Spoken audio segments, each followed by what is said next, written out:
before we get started, we should note that these are in no particular order. They're all unique and awesome in their own way. And also we want to note that we'll have directions and more advice and like things to know below the description.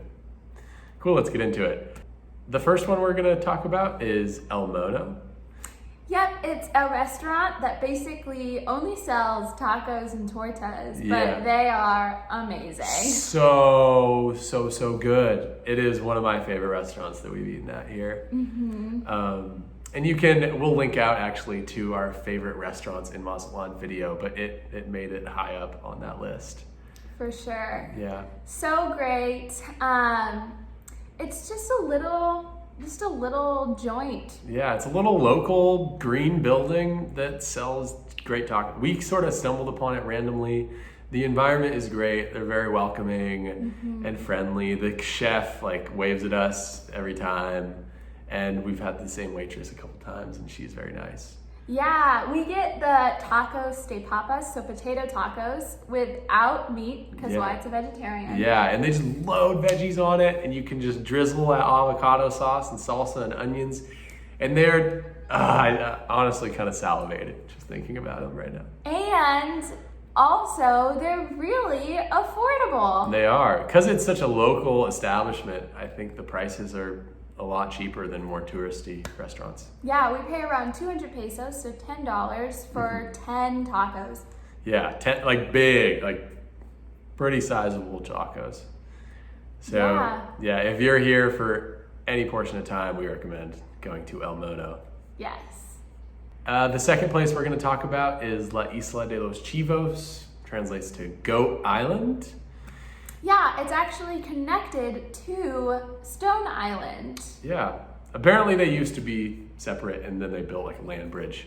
But we went for a day and there's this huge like hill. It's not as big as the lighthouse, the Faro, but it's massive. And they have like a little trail that eventually just becomes like rocks. Yeah. But you're walking right next to goats that are all going meh, and they're friendly. It's cool. Yeah. It's definitely a more difficult hike for people who don't hike on the reg. Yeah. But if you're kind of into hiking, it's pretty good. Go for it. It's like not the hardest hike in the world, especially if you go early in the day or late in the day. We went midday in the scorching heat and it was brutal. Yeah, honestly. But we did it. I don't go on very many hikes and I enjoyed it. Yeah. So. The view at the top too is gorgeous. It's kind of, there's like some cliffs, so be careful, but very fun time. And we hadn't heard very many people talk about it. We'd just seen it and wanted to hike it and we did. Yeah. But it's a good time for sure. Awesome. A note about getting there is you first go to the Isla de las Piedras and then you can go to Chivos. You just take a right-hand turn off the ferry, but you do have to take a ferry. If you just look up embarcadero on Google Maps, it's pretty south, but you could get an Uber there, or I think there are certain buses that will take you there. But then it's just like a 5-10 minute nice little ferry ride on a little boat, which costs like 30 pesos per person round trip. Yeah. Which is like $1.50. Totally worth it. Yeah, and then you can walk it. They have different trucks that will take you to the Isla de los Chivos if you want. Yeah, we just walked. But it's an easy walk and it saves some money. Yeah. The third place we wanted to talk about is Marías home. It is another sort of restaurant, a place you can eat that we sort of discovered just by walking. Yeah, Maria is a local here at Mazatlán and she lives in El Centro, very close to our Airbnb. And we randomly stumbled upon her home. And right outside her home, she has this like plywood sign that says, "Do you want tortas?" Yeah, with a little list of prices. Yeah. And so we were like, yeah, let's try Let's try it. Yeah, and it was awesome. You literally walk in, you're sitting in a Mexican living room, like her Maria's living room, on her couch watching Spanish SpongeBob. And then she's in the kitchen making you whatever you order. And it's just a wonderful time. And I'm so glad that we stepped into the unknown and went inside. Yeah, and we got to go, the second time we went, her grandson was there. We think he was her grandson. Yeah. We got to chat with him. Yeah, it was fun. He would run into the other room to like learn English words to come into our room to tell them to us. It was fun. Yeah. Yeah. You really get the true like local family home experience there. Definitely. Like that's the most Mexico and Mazatlán culture that I think we experienced while living here for a month and a half.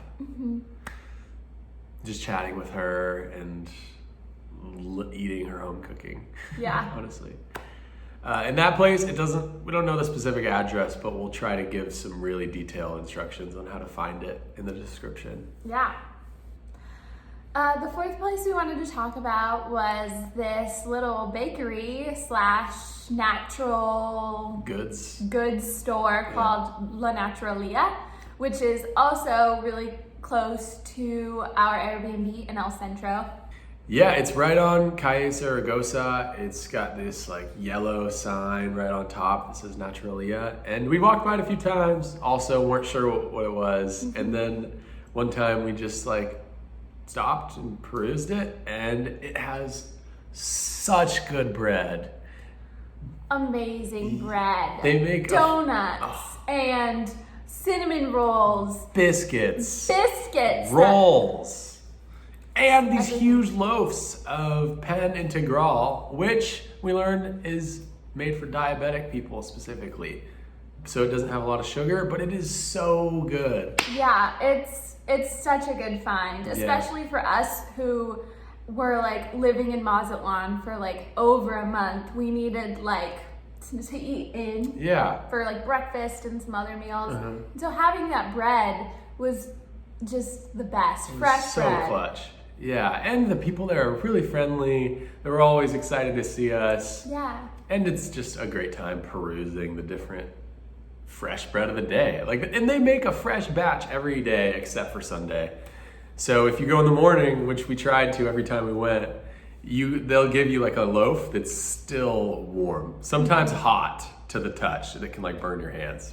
But they'll give it to you in a little baggie and and it's yours. It's also way more affordable than some of the more like local or some of the more touristy places. Like they have a Walmart here, and like the more chain. They have chain bread stores. Panama, but we found this place and I think we cannot recommend it enough. Yeah, it is so good. Also, we had some like breathing issues while here, so they gave us fresh like tea that will help clear your lungs. And I don't know if it worked. It definitely tasted good. So if you're here and you want to get some really good bread, go to Naturalia. Bread, or just like any sort of like pastry. Yeah. True. Yeah. And it's just a great time. It's so great. Go to Naturalia. And the last thing we really wanted to recommend to people who come to Mazatlán is the public transit system here. Yeah, I mean, you can figure that there probably is one here, but so we knew that there was one coming in, but it was kind of a tough time trying to figure it all out and how it works. Yeah.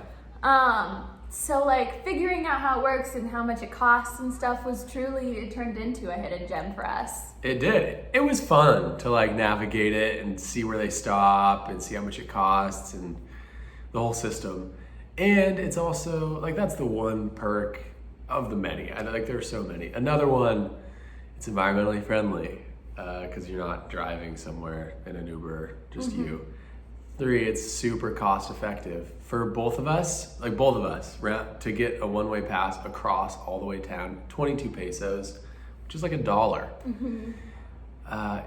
And you're traveling like a local. It's so fun. There you can chat with neighboring people. Sometimes there are like little performances. Yeah, like this guy came on to the bus the other day and just started rapping. And he was good. We were 22 pesos. That is, can you beat that? I don't think so. That's why we really wanted to recommend taking the public transportation in the Yeah. city. Because they have Uber, they have taxis. And you can walk. I mean, walking is great also. Oh, walking's great too.